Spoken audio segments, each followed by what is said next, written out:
Fala aí, Jacó, bom dia. Ô, pastor, bom dia. Como é que tá? Também, sua imagem está cortada para mim, pastor. Eu fui pegar uma água ali, Voltou. dá uma Ah, travada tá. aqui. Fala aí, bom dia, galera. Tudo bem? Bom, Galera aí, bom dia. Bom dia, Paulo. só entrando. Bom dia. Giel é um amigo aqui do bairro aqui, do Break. O nome dele é Break. Não, Break é apelido de infância.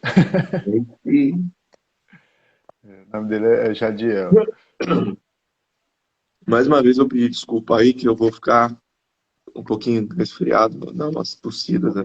Perdão, viu? Esse tempo tá frio aí, pastor. Ó, pela primeira vez você tá com blusa e eu não. É, cara, eu tô gripado. Aí, Semana desde quarta eu não tô bem, não. esse tempo pega a gente mesmo. Vamos lá, então. Vamos lá. Jacó, pergunta hoje é a pergunta 26, né? O que Uhum. mais a morte de Cristo redime? Então, antes da gente iniciar, queria pedir para você me ajudar de novo aí, cara. Se você puder estar orando, eu vou falar menos hoje. Uhum. Você já vai falar mais à noite. Vamos lá.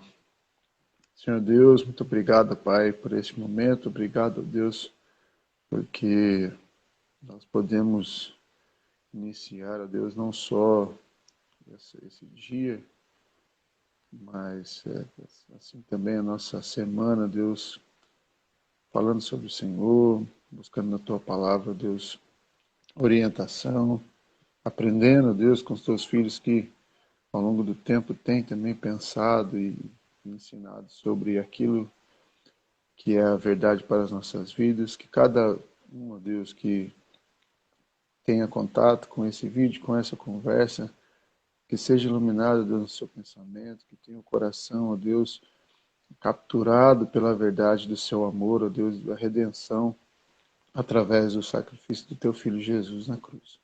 Abençoe a vida do pastor, ó Deus, seu estado de saúde, que esteja restaurando, Deus, fortificando, fortalecendo, e não só ele, como todos os nossos irmãos, ó Deus, que têm passado, Deus, por lutas, Deus, nessa área. Abençoe, ó Deus, a nossa comunidade, ó Deus, todos os teus filhos também, ó Deus, que neste momento nós sabemos que estão reunidos para aprender da tua palavra, que o fervor, ó Deus, por ti, pelo conhecimento da tua verdade, ó Deus, esteja no coração de cada um. Mais uma vez nos guia, Deus, aqui para aprendermos sobre ti, o que pedimos em nome do teu filho Jesus. Amém. Amém.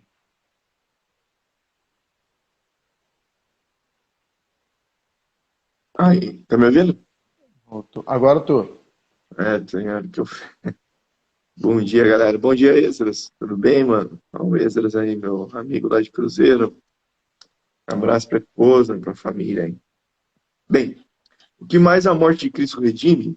A morte de Cristo é o começo da redenção e da redenção de toda a parte da criação caída, conforme ele poderosamente dirige todas as coisas para a sua própria glória e para o bem da criação.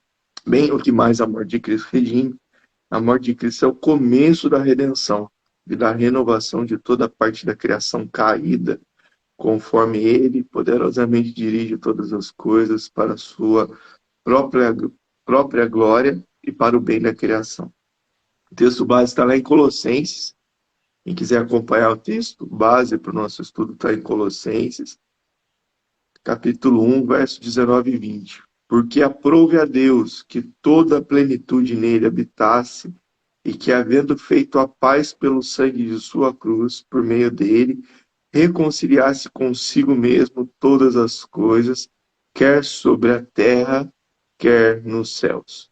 Porque aprouve a Deus que toda a plenitude que nele habitasse, e que, havendo feito a paz pelo sangue de sua cruz, por meio dele, reconciliasse consigo mesmo todas as coisas, quer sobre a terra, quer nos céus. Tem um outro texto, que acho que está em Romanos 8, né?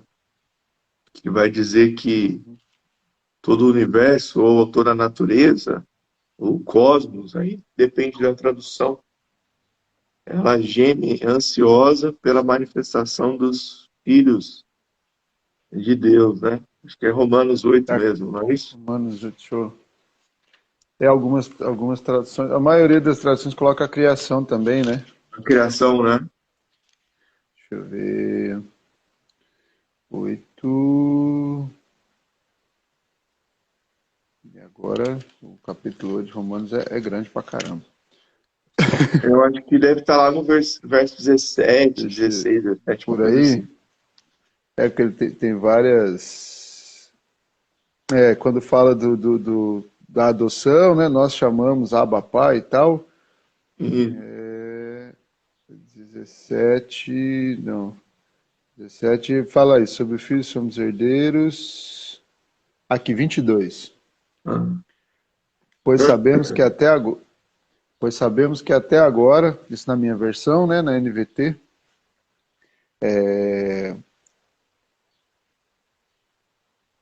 eu vou ler o 20 para dar o contexto, né? Toda a criação, não por vontade própria, foi submetida por Deus a uma existência fútil, na esperança de que com os filhos de Deus a criação seja gloriosamente liberta da decadência que a escraviza.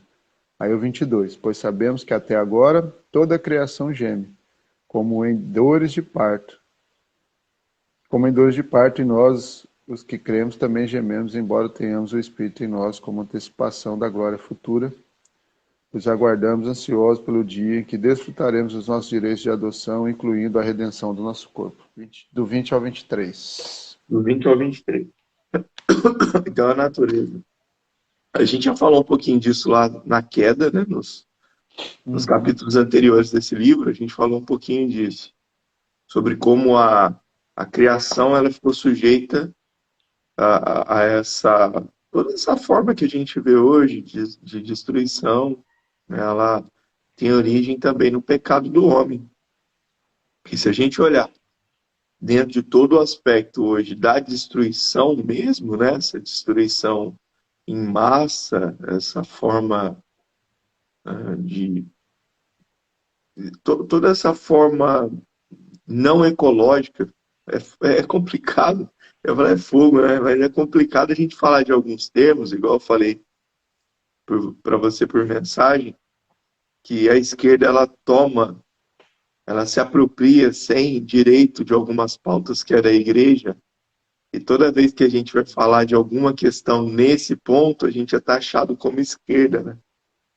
Então, Na dentro de uma verdade, linha hoje, a gente falar da questão do nosso cuidado com a terra, o cara vai falar, ah, pronto, é um esquerdão falando aí, MST. né?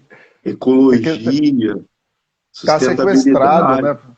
Oi? Na verdade, o problema não é nem uma apropriação em si, foram temas acho que nesse âmbito assim, mais político que foram sequestrados pelos setores políticos, né? Tanto de um lado quanto de outro. E como do outro lado também a gente vê questão dos valores, né? Valores morais, preservação de algumas coisas que de fato são cristãs, né? São as diretrizes cristãs, né? E só que as pessoas acabam, as ideologias sequestram, né? E aí parece que a ideia é deles, né? Parece que a É, ideia é deles. Por isso que parece que ao invés mas isso também é um pouco da ignorância do povo, né? Se o pessoal lesse a Bíblia ia saber que não, e que não é, não é, né? é verdade. Bom dia, Cris. Bom dia, Eliane, Ah, Amorim. Eliane. Eliane é Bom a dia minha aí. sobrinha da Tami. Ah, que massa. Bom dia. Sejam bem-vindos, né? Então, quando a gente vai falar sobre essa natureza caída, e a gente também entende o porquê que algumas coisas estão acontecendo hoje, né? Questões climáticas, questões de um calor excessivo, né? Esse aquecimento e tudo mais. E quando vamos falar a respeito disso, aí tem dois fatores, né? Tem os fatores que vão dizer que a gente é da esquerda, ou tem os fatores também que vão dizer que tudo isso é informação mentirosa, que não tem comprovação, né? São Conspiração. coisas, não tem provas, muito pelo contrário, a Terra está mais fria do que antes, e aí é o outro ponto da negação, né? E tanto um quanto o outro são reflexos da natureza caída do homem, que não vê que toda a criação ela está sujeita ao pecado, desde lá de Gênesis 3, né? Você vê que o próprio texto da queda, se você puder ir lá rapidinho, só para a gente pegar um contexto, o que Deus fala a respeito do que a terra iria dar depois da queda, né? Uhum. Gênesis capítulo 3 ali, você lembra bem desse texto? Sim. Ela começa, né, a partir acho que do 17, né? São as atribuições, só abrindo também, antes de ler, essas atribuições de Deus que Deus dá, ele vai falar ao homem, né, quando ele está dando as sentenças ali. E ele fala ao homem, mas na verdade vem até para a terra, lembrando, e eu acho que isso vai ser um ponto, um gancho importante depois para a gente falar sobre o porquê que Jesus é o Redentor, né, das outras coisas. Porque o mandato de cuidado da responsabilidade da terra era do homem. Né? Quando Deus faz o homem, ele dá atribuições a ele atribuições legais de autoridade e responsabilidade sobre a terra. Por isso também, né, para Deus ter conservado a terra pura, ele teria que ter exterminado o homem, porque existia sobre o homem essa autoridade. Uma vez que Deus deixou o homem, né, no mundo, e isso aí a gente só entende estudando, a terra continua agora, então a terra que era perfeita, a criação que estava perfeita, e estava sob a responsabilidade do homem, e Deus, quando assina o contrato não volta atrás, né? Esse homem continua responsável pela terra, só que agora com uma direção fora daquilo que eram os planos de Deus. Aí por isso que Jesus vem e inaugura, como a gente vai conversar mais para frente. Mas então aqui versículo 17 de Gênesis 1. Ao homem ele disse, uma vez que você deu ouvidos à sua mulher, comeu a árvore do fruto, ordenei, né, cujo fruto ordenei que não comesse, maldita é a terra por sua causa, por toda a vida terá muito trabalho para tirar da terra o seu sustento. Ela produzirá espinhos e ervas daninhas, mas você comerá de seus frutos e grãos. Com o suor do teu rosto você obterá alimento até que volte à terra do qual foi formado, pois foi feito do pó, e ao pó voltará. Aí até o 19. Bom E o dia, mãe. destaque, Bom dia aí. Pessoal que está entrando ainda, bom dia. Aí, bom a dia. Paula. Então, O destaque para o 18 aqui, né, sobre os espinhos, né? sim, a natureza, ela foi sujeita, então, e a gente já estudou isso, a gente só recapitulou para poder falar a respeito da redenção, né? Então, a gente já estudou sobre queda, os primeiros capítulos foram a respeito de pecado, queda, tudo isso aí, quem era Deus e quem é o homem na sua desobediência também. Se você quiser acompanhar esses estudos, estão tudo lá no YouTube, no canal da igreja, e bem Ubatuba, você vai conseguir ver todos os estudos desde o primeiro aí. Agora a gente já está no estudo de número 26. A ideia é a gente terminar nesse ano aí, até o estudo de número 52, vai dar um ano inteiro de estudo. Falamos de queda, então a queda também proporcionou uma natureza subversiva. Subversiva seria essa palavra? Porque Deus criou ela de uma forma. E depois do pecado, ela tomou outra forma, que é essa aí que a gente vê no texto de Gênesis. E quando Jesus ele vem para nos salvar, ele não só é o redentor na salvação do homem, mas também de toda a natureza, de tudo aquilo que Deus criou. Esse é o comentário do John Bain. John Bain, autor do livro O Peregrino, né? Esse livro mais conhecido aí depois da Bíblia, é um dos livros mais conhecidos e mais usados. Tem até o filme Peregrino. Você pode acompanhar essa trajetória de um homem que encontra, né, ao Batista, hein, Senhor. pastor? tem outro, é Batista. Batista. Vai ter que falar Apesar de ter ido depois para a igreja puritana ali, mas ele iniciou, né, toda... Foi preso porque foi pregar sem licença. Você acredita? O dia inteiro, O cara foi preso, rapaz. Eu vou ler o comentário e eu vou deixar para o Jacó dar uns debates aí com a gente, aí, trazer alguns pontos aí. Eu vou ler o comentário mais em partes, tá, gente? Para vocês poderem acompanhar. Jesus é o Redentor. Esse é o seu nome. Ele veio ao mundo de pecadores para redimir seu povo, para redimi-lo de toda iniquidade. Há um texto básico que está lá em Tito, capítulo 2, verso 14. Para isso que ele está afirmando. Então, Tito, capítulo 2, verso 14, vai falar exatamente isso, que ele veio para redimi-lo, todo o seu povo da iniquidade. Deste presente mundo mau, de nossas conversas vãs, derramou o seu precioso sangue para nos comprar. Fomos comprados por um alto preço. 1 Coríntios 6, verso 20, vai falar a respeito do sacrifício de Jesus na cruz, que nos comprou, nos resgatou com o seu sangue. E aí ele vai dizer, não pertencemos a nós mesmos, somos dele, comprados por seu sangue. Podemos estar confiantes de que ele nos ama profundamente, pois nos comprou com preço caro. E se não tivesse nos amado, jamais teria se entregado por nós. Gálatas 2:20. Eu vou parar aqui para a gente fazer um link depois para a questão da redenção também no seu amor. O que ele redime na era vindoura, né? Então, até aqui, Jacó, a gente percebe que há um aspecto da salvação e da redenção do homem, né? Sim. Por meio do sangue. Isso que nós já falamos no estudo anterior. O sangue de Jesus, então, nos perdoa, né? A morte de Cristo nos perdoa de todos os pecados? A resposta foi sim. E hoje é uma continuidade. Sim. Depois de Gálatas 2:20, então, a gente vai dizer o seguinte: esse foi o mais alto testemunho do seu amor. Ele nos amou e lavou nossos pecados em seu sangue. Apocalipse 1:5. Ele nos redime da ira vindoura. E aí, a gente entra no comentário do Vernon Pierre.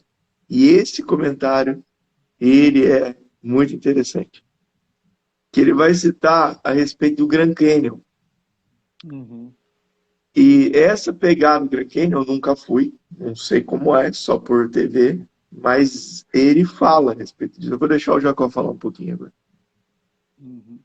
Não, mas você quer que leia assim ou Não, só dá uma... Se você quiser dar uma fechada no comentário do John e depois já ir para o próximo ponto aqui, não precisa nem ler, você pode contar a história, como ele fala, primeiro, fica livre aí. O comentário do John, ele apesar do John ser escritor, né, bem, como o senhor falou, o pessoal economizou aqui mas é que também o que ele deixou de texto bíblico aqui dá para gastar bastante tempo. Mas eu achei assim, interessante a maneira como, lógico, pensaram aqui, porque eles enfatizam bastante a redenção do homem, né, nesse primeiro comentário, né, e que eu acho que dá, lógico, o degrau para o segundo comentário, mas só para fechar, então, a importância da redenção do homem e as implicações disso, né, porque a gente vê, como a gente já falou, né, a gente lê o texto lá de Gênesis, que quando o homem vai receber a sentença pelo seu erro, né, na verdade, parece que quem está recebendo a sentença é a criação a qual ele era responsável, né? Então, por isso que o homem redimido, né, e por isso que Jesus vem, redime o homem, e aí é o que o primeiro comentário destaca bastante, e depois a gente tem as implicações, né, dessa redenção, desse ato de Deus, né, que ao salvar o homem, dá para ele também uma nova perspectiva, e isso vai interferir em todos os ambientes, em todas as áreas da vida dele, e passa aí a, a ter consequências para a criação e tal, né? Que eu acho que tem a ver um pouco com a história do Grand Canyon aqui, pelo menos eu entendi assim, né? A história que o comentário diz é que o Grand Canyon, para quem já viu em filme, né? Eu também só vi em filme, né? É, é algo maravilhoso, grandioso, né? Coisa imensa assim da natureza. E o que ele diz é que nenhuma foto do Grand Canyon faz jus à beleza e à imponência que a área tem, né? Que só pode ser experimentado para quem vai lá pessoalmente. Então, como ele deve ter visitado, diz que as pessoas, quando vêm ao local a primeira vez, dá para ver o espanto, né, o maravilhamento aí no rosto delas quando elas estão lá.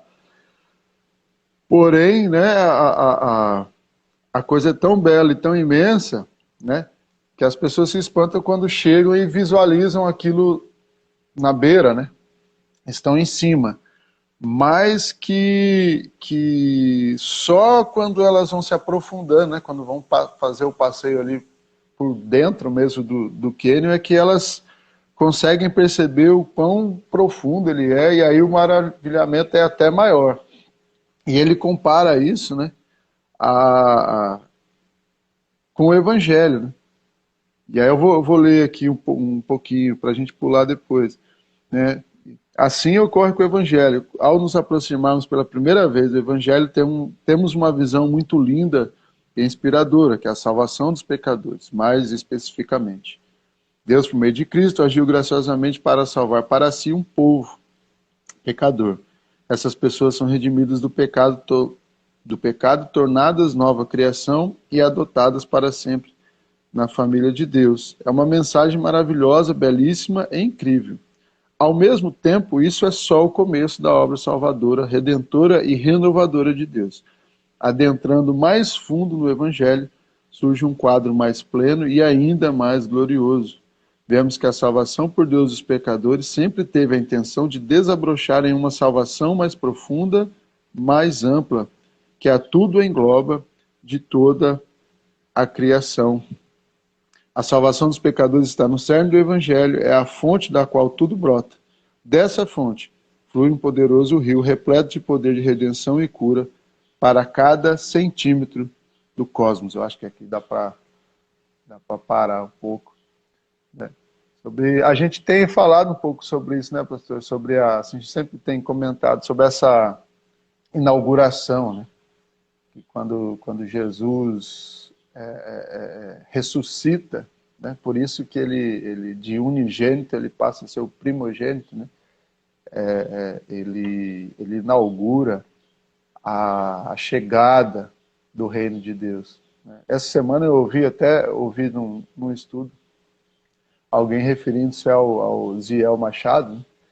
E é uma frase muito interessante, né? Que fala justamente sobre isso. Fala assim, ó, a Nova Jerusalém a gente espera, né? Tá no futuro, né?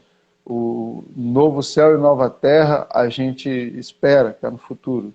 O novo corpo a gente espera, né? Tem que morrer para Jesus voltar, está no futuro. Mas nova criatura a gente já é. Então tem coisas do reino de Deus que uma vez que você entra, não precisa esperar mais para começar a viver.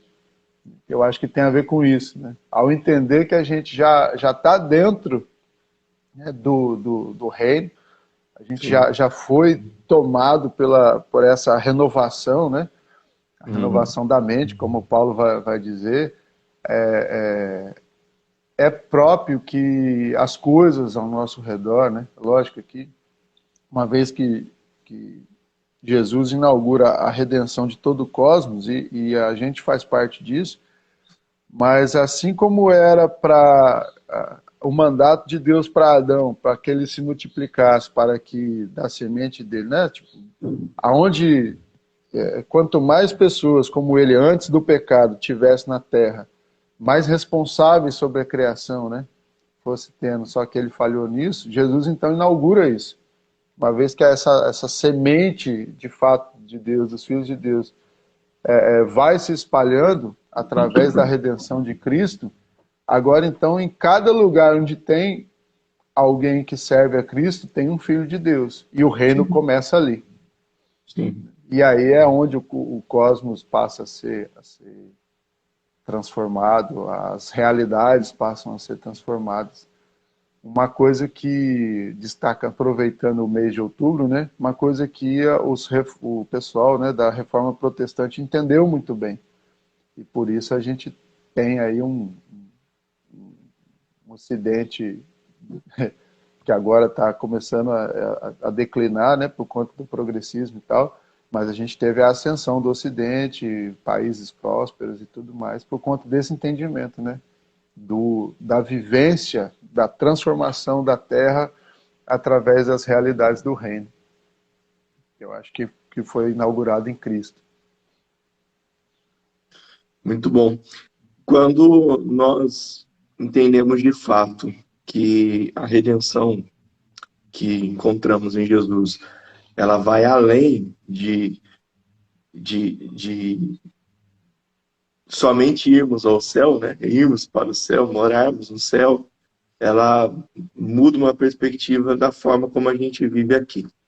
Como diz o Neil Barreto, quando nós aceitamos Jesus, nós só estamos prontos para morrer. Então, assim, agora, né, você está pronto, apto para morrer e ter a vida eterna. E agora, com essa vida, define também como você vai viver. Você não fica só na expectativa do novo céu e nova terra, que é uma certeza, essa esperança e essa expectativa não tem a ver só aquela de espera que pode ou não acontecer, né? A nossa esperança e a esperança cristã, ela é uma esperança que tem uma conotação diferente, vem do verbo de que realmente vai acontecer, a nossa esperança é algo que vai acontecer, mas a perspectiva sua, a forma como você vive muda. Então, seus relacionamentos com o próximo, seu relacionamento com as coisas criadas, né? Ela passa a ter uma outra realidade, até o ponto de você ver, né, assim como o salmista vai dizer, que o firmamento anuncia a glória de Deus, né, as obras de suas mãos, a forma como você olha as questões criadas também vão falar muito ao seu coração a respeito do Deus que criou todas as coisas.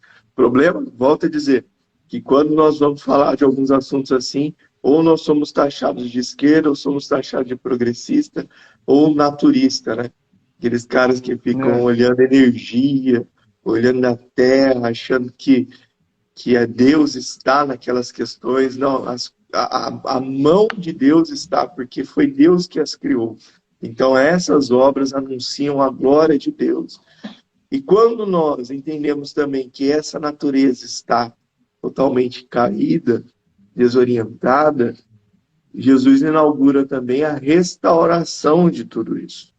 Não por meios humanos, a gente precisa destacar isso aqui de uma forma muito clara também, porque as nossas ações, elas são a perspectiva, a ação do reino de Deus. Beleza, nós vamos agir com justiça, nós vamos agir com cuidado, com responsabilidade, nós vamos agir com tudo isso. Mas a restauração, essa redenção das questões criadas, não passa também somente por um ato do homem. Não, é algo que vem do próprio Deus. Ele vai estabelecer, né, toda a redenção. Porque senão eu viro um ativista também. Passo a ser um cristão ativista, achando que eu vou salvar o mundo dos seus problemas, né, ecológicos, sociais. E não é bem assim. Eu vou sinalizar o reino com aquilo que eu faço, né? Sim, isso, eu acho que a palavra é bem essa, né? É a sinalização do reino. Né? Se o reino de Deus, né, é justiça, paz e alegria, né, alguém que faz parte desse reino anuncia com suas ações algo que pelo menos corresponde a essa realidade, ainda que ela não seja plena. Né? Então, é natural que alguém que se vê dentro de um reino que é justo viva de maneira que a justiça seja vista, né? Que a paz seja vista e mantida e buscada, e a alegria pela mesma forma, né? Mas é lógico, não é sinal, porque plenamente, até mesmo porque o mundo em si, né? Deus vai estar trazendo esse reino de uma forma nova. A gente só não pode ser escapista, né? Tem muita gente também que fala assim, se é só um sinal, isso aqui tudo vai enrolar, né? Igual pano velho e tal. Então deixa o mundo queimar a ponte, que vai queimar mesmo, aí deixa para lá. Mas não, existe uma responsabilidade, né? Que todos aqueles que conhecem os propósitos de Deus passam com sabedoria, né, tentar sinalizar o reino. Mas é justamente por isso, sinalizar. Não tem como a gente não redime nada. Por isso que o ativismo também é um extremo desnecessário, né? Na verdade, isso é desnecessário porque a redenção só vai vir completa através de Cristo mesmo. A realidade, né, do Evangelho. Exato. Tudo isso tem dois efeitos sobre nós. É o comentário ainda do Wernicke, que vai dizer o seguinte: dá-nos esperança quanto ao futuro. A nosso redor, em tudo vemos evidências da queda, como, por exemplo, sistemas sociais injustos, declínio moral e cultural, além de terrível sofrimento e morte. Tudo isso é reflexo da queda. Tá? Governos que se opõem, ou melhor, governos que sobrepõem sobre o povo, que os escraviza, que são totalitários, ou seja, governos também da área de esquerda, como vocês veem aí no mundo, também são reflexo da queda, tiram Deus, afastam o povo da liberdade, reflexo de queda, controle sobre o povo. Assim como governos que faz o povo não pensar, não questionar, dizer amém para tudo que fala, ser conivente com algumas coisas, até quando erra, e você pode ter falado já no seu coração, mas o filho do outro roubou mais, também é reflexo de queda, tá bom? Querendo ou não, você vai ter que ouvir isso aí. Também é reflexo da queda, que vira o meu malvado favorito, ou o meu pecador menos pecador. Não, também é reflexo de queda. Então, toda vez que você transfere também a sua esperança para governos terrenos, é reflexo da terra e da queda. Reflexo da Não queda há em você. esperança, né? Não há, cara. Não tem Não há como. esperança. A gente tem o nosso posicionamento, as nossas questões aí que lutamos contra, é evidente. Mas não se iluda, né? Não transfira aquilo que é de Deus para homens. Então, ao nosso redor, em tudo que vemos, evidências da queda, como, por exemplo, sistemas sociais injustos, declínio moral e cultural, além do terrível sofrimento e morte, são aspectos da queda. A mensagem do Evangelho, em sua forma mais plena, diz-nos para não nos desesperarmos, para termos como certo o seguro que um dia todas essas coisas serão apagadas e substituídas por paz e harmonia, com a cura das nações, assim como vai dizer lá na Bíblia, em Apocalipse 22, verso número 2. E em conclusão desse texto também, ele diz assim: eis que todas as coisas velhas se passaram e tudo se fez novo. Há uma esperança da redenção em tudo que foi criado, a esperança de que não haverá mais lágrima, nem choro, e as coisas velhas passaram, está lá em Apocalipse capítulo 22.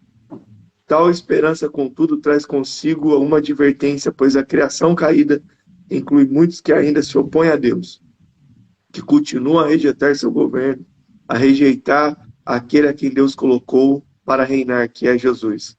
A obra redentora do Evangelho significa que todas as coisas, inclusive aqueles que se opõem ao Senhor, eventualmente serão levados a se dobrar diante dele.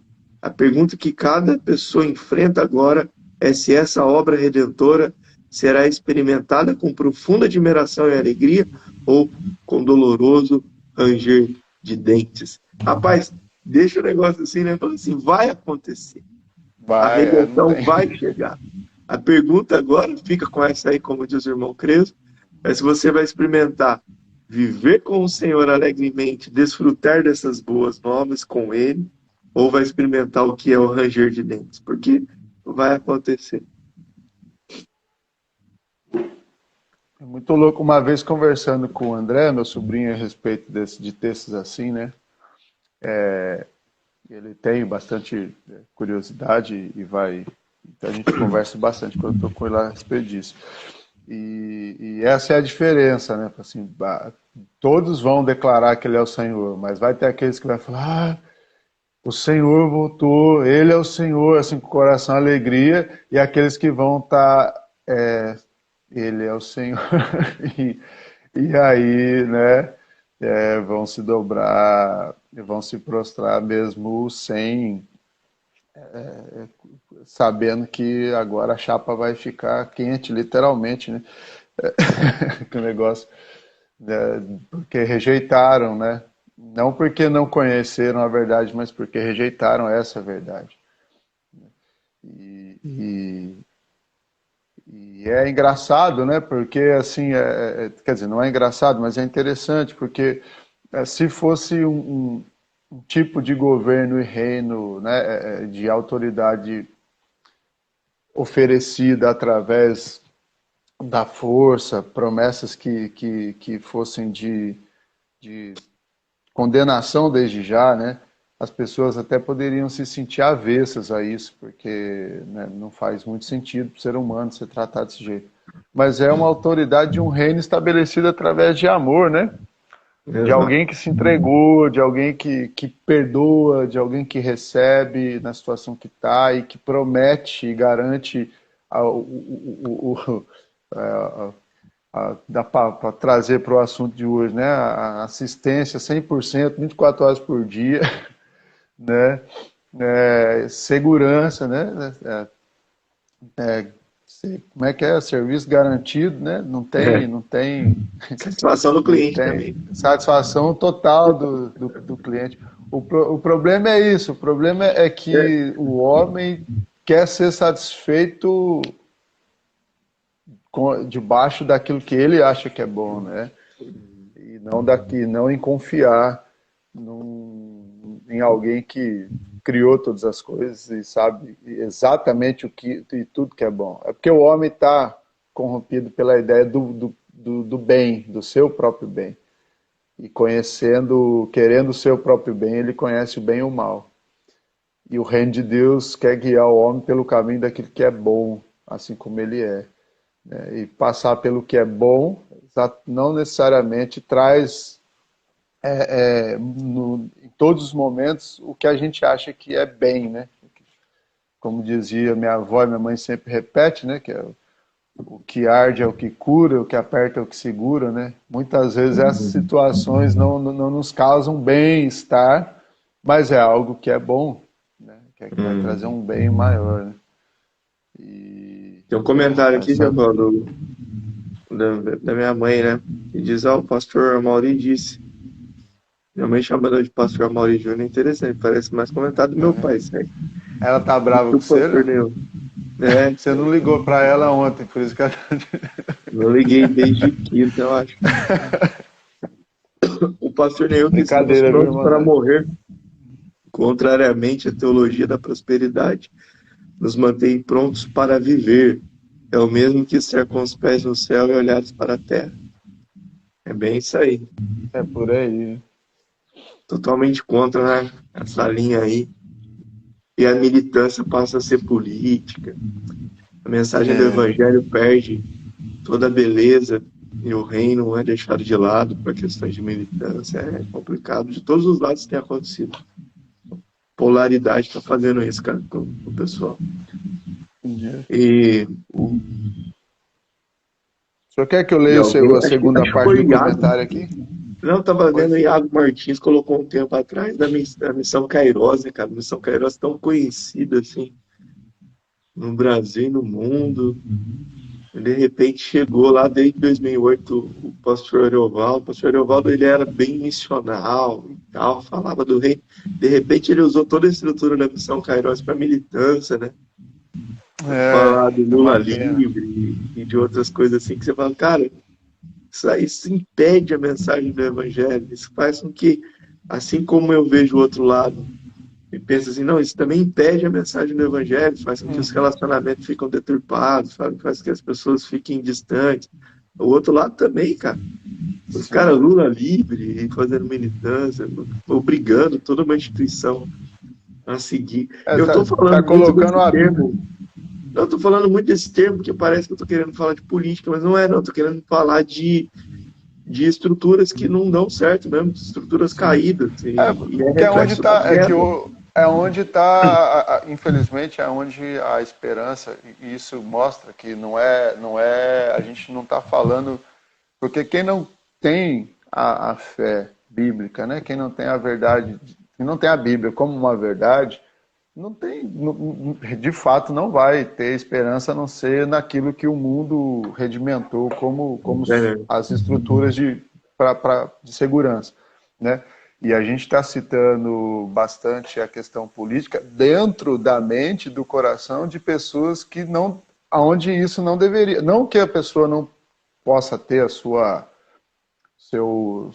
preferência política, enfim, por qualquer motivo. Identificar mais uma coisa. Eu me identifico, porque eu, né, sou voltado para o social e, sei lá, eu entendo que isso é uma pauta bíblica, e dentro de estrutura política, né, para quem gosta, tal área, tal direção me ajuda mais, me representa mais, enfim.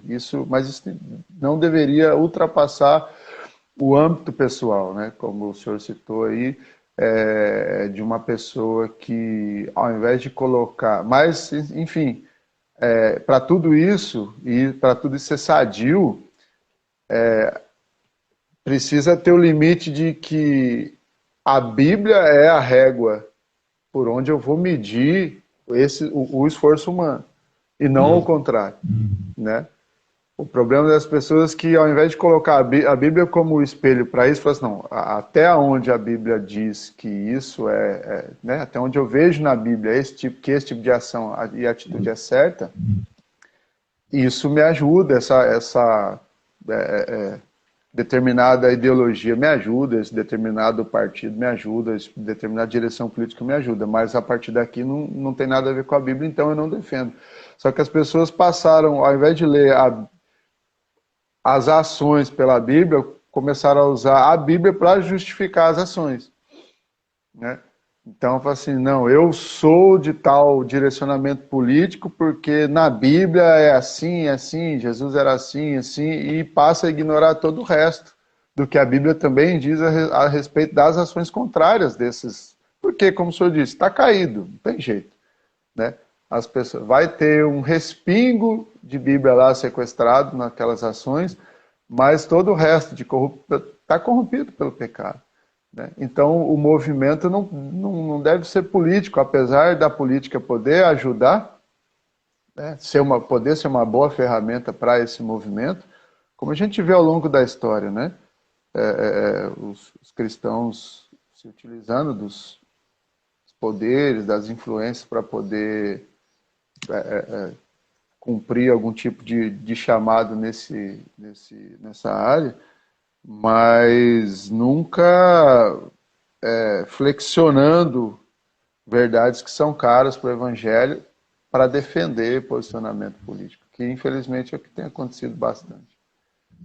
O nosso chamado é para defender o reino de Deus, e o reino de Deus tem o seu próprio estilo de governo e diretriz de governo, né, que não se adapta aos governos dessa terra, né? Exatamente. Fala, André, bom dia. O André chegou aí. Acabei de falar de você aqui, Dan. Dar-nos também motivação no presente. A criação não foi abandonada por Deus, então, gente, fica tranquilo. A criação não foi abandonada por Deus, assim como nós vemos que as coisas estão maus, ruins, e tudo que acontece aí está meio difícil, mas ela não foi abandonada por Deus, muito pelo contrário. Em vez disso, por intermédio de Jesus, foi reassumida por ele e eventualmente será reeleita, ou melhor, eventualmente será refeita em total novidade. Será uma criação caracterizada por harmonia e paz, relacionada corretamente com Deus e com a humanidade. E a igreja, volto a dizer, a igreja de hoje é um posto que antecipa essa nova criação, sendo inclusive um meio primário para fazer acontecer essa nova criação.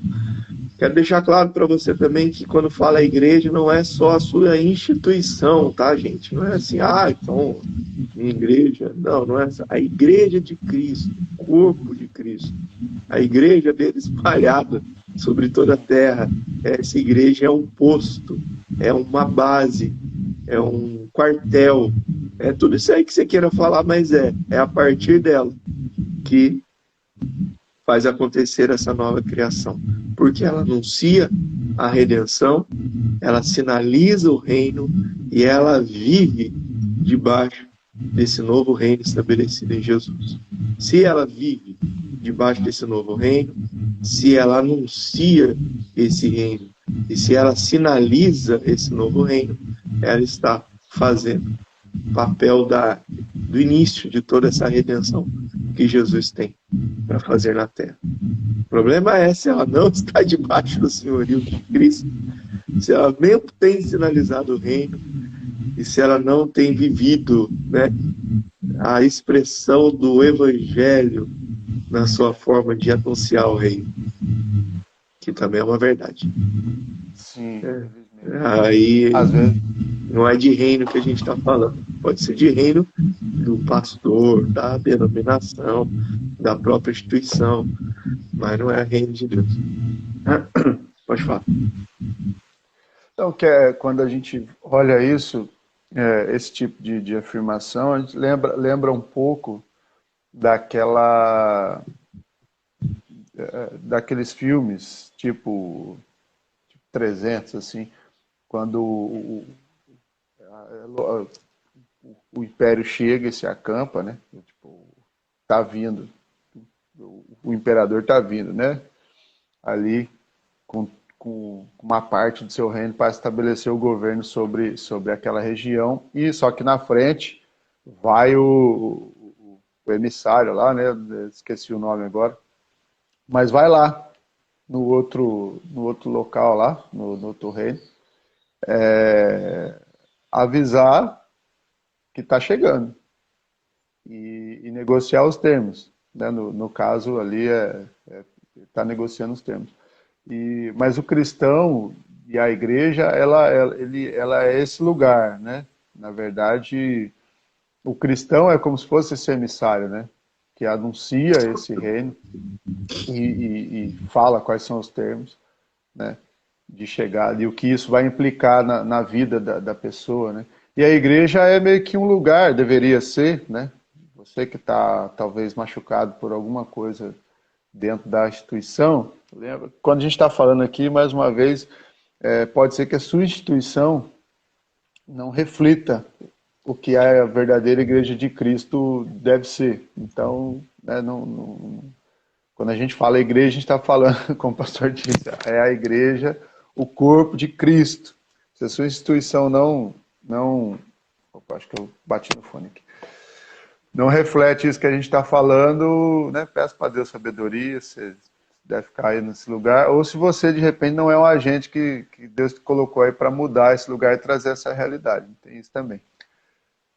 Mas a igreja é esse lugar onde as pessoas devem experimentar um pouco, né? Ali é o acampamento desse novo reino, montado para que aqueles que querem conhecer, né, sobre esse reino que está chegando possam ir e conhecer, né, e começar a desfrutar, né, tanto dos benefícios desse reino, como também saber das suas responsabilidades de virar um proclamador também, né?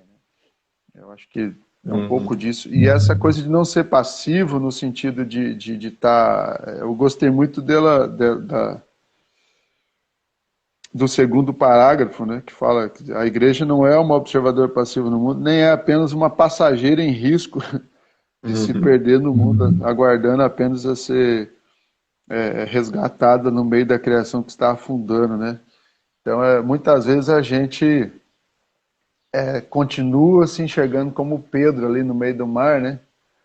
E esquece que Jesus já puxou ele para cima e caminhou com ele, né? Então a gente tem que parar de se ver como aqueles que estão esperando a boia chegar e começar a assumir papel de salva-vidas, né? Porque a gente a gente já está do lado de quem anda sobre as águas. Então acho que é um pouco disso também, essa O posição problema, precisa ser tomada. desculpa, só vou ler um comentário aqui. O problema é que a cultura do Ocidente, como disse o Jacob, sobre os reformistas, tem o seguinte: esteve em link com o Estado. E é chocante para nós, como batistas também, mas os missionários americanos também, em link com a maçonaria. Realmente, também aconteceu. E aí, eu volto a dizer, aí tem a ver com tanta coisa, né, cara? Tem a ver com a massa, tem a ver com os benefícios de você fazer parte do sistema.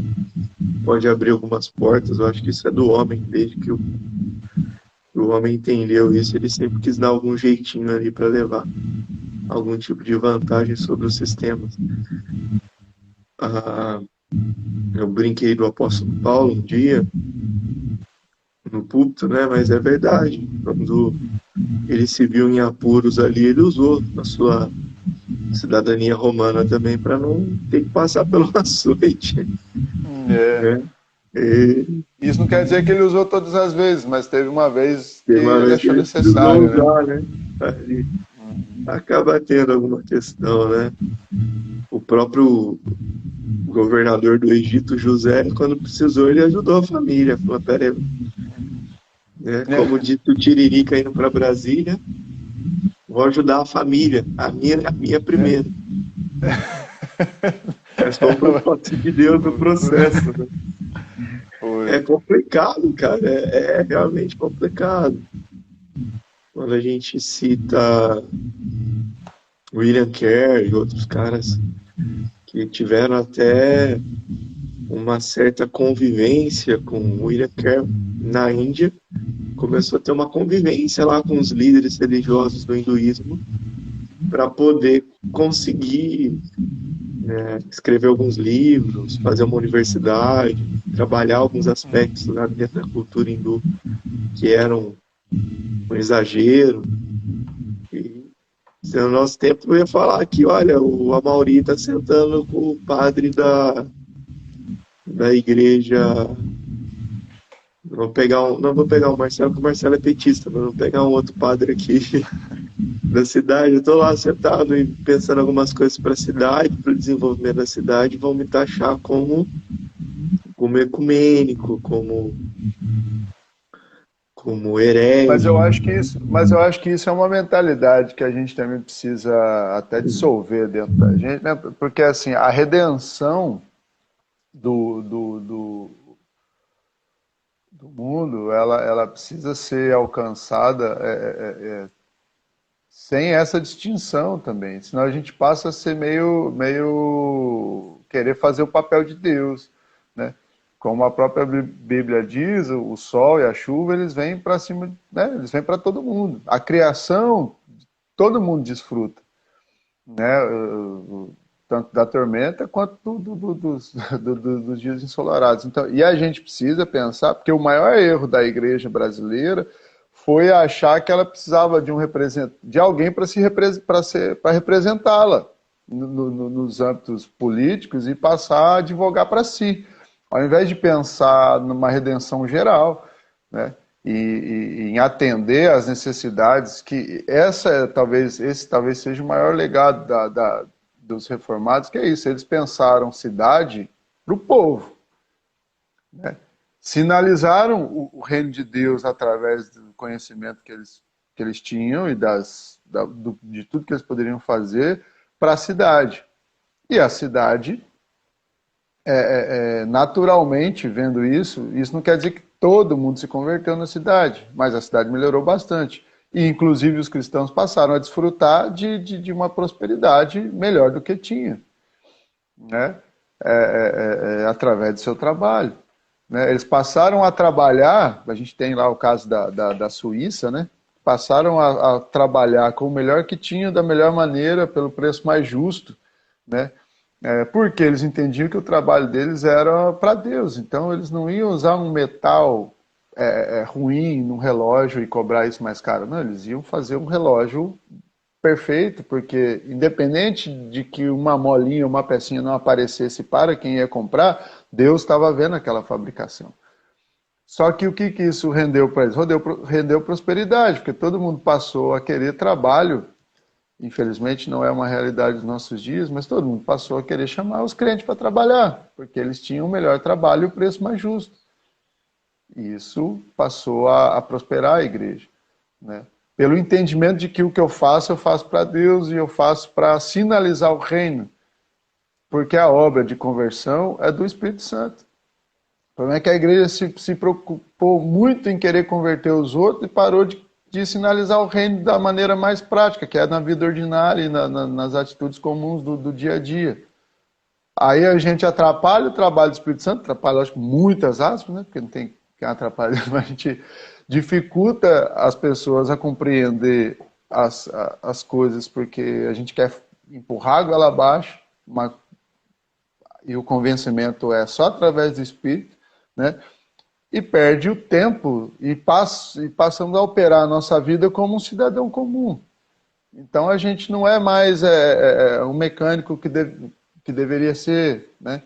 A gente é o profissional que vai na igreja, é um profissional cristão, ao invés de ser um cristão para tudo que faz. E aí foi onde a gente começou a cair em descaso na sociedade, né? Os jeitinhos começaram a vir, né? Ao invés de eu olhar e falar assim, não, eu sou cristão e tudo que eu faço vai refletir a glória de Deus, a gente começou a ter essas divisões, minha vida espiritual, né? Eu cresci ouvindo isso, até já repeti isso algumas vezes, hoje não falo mais. Não, porque minha vida espiritual, hoje eu vou dar um tempo, preciso dar um tempo nas coisas da igreja, focar na minha vida profissional. Bicho, então você está em desgraça. Você está em desgraça, porque se sua vida não é espiritual, meu amigo, não é para o céu que você está indo. E outro, não tem essa dicotomia, né? Não existe. Quem é do Espírito, né? em tudo enxerga no Espírito. É o que Paulo vai dizer. Para quem é do Espírito, tudo é do Espírito. Então, não existe. Eu posso, né, eu vou comer um pão, eu vou agradecer a Deus e vou aproveitar, e já que eu sou cristão, vou orar pela vida do padeiro. Né? O pão não é um direito, o pão é sempre uma dádiva, né? Meu trabalho, a mesma coisa. De repente eu estou num trabalho que eu não curto muito, eu preciso entender como cristão, não orar para Deus converter meu chefe e me dar um aumento, mas de repente pedir sabedoria para saber se eu sou a única semente do bem que está ali, né? E eu preciso começar a dar fruto para que aquele ambiente mude, né? Ao invés de mudar o ambiente, né? Jesus, ele tinha poder suficiente para arrebentar com tudo e fazer um mundo novo, mas ele veio aqui e plantou o reino, né? Com as suas ações.